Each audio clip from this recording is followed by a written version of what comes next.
Isang unique at medyo kakaibang food experience.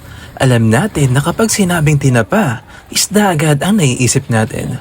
Pero dito sa Pitpitan, Bulacan, chicken tinapa naman ang ating matitikman. Eto na ang Chayong Tapahan by Mercy de Jesus. Dahil hindi ito pangkaraniwan, maraming naintriga. At kapag may kakaiba sa pagkain, siguradong papatok yan. Dumaan muna ito sa tamang timpla at pinakuluan sa tamang oras hanggang sa maging tender ang laman at higit sa lahat, ang tradisyonal na pagpapausok. Hindi siya dry, tulad ng inakala ng iba kapag tinapa. Juicy ang laman, malinamnam hanggang loob, smoky pero hindi overpowering. Masarap siyang papakin.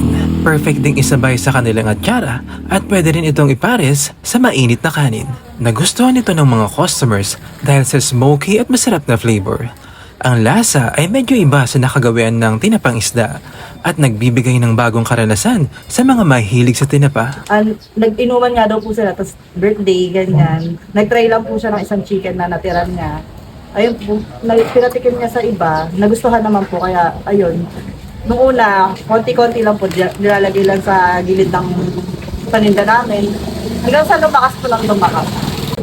Depende po eh. Minsan po kasi malakas, minsan naman hindi. Yung pinakamalakas po namin nasa 100 pieces po. Chicken, yung sariwa, tapos dilinisin, tatanggalan ng laman loob, tatanggalan ng balahibo. Ilalagay na po siya sa tubig na may timpla. Tapos lalagay sa lastay, tapos kukulayan po nung secret sauce namin. Ganun yun, papausukan na po siya ng 20-30 minutes. Kasi medyo malalaki yung chicken namin, kaya 400. Isang buo. Tatagpuan po kami sa Tabang Street, Pitpitan, Bulacan. Open po kami ng 7 a.m. to 7 p.m.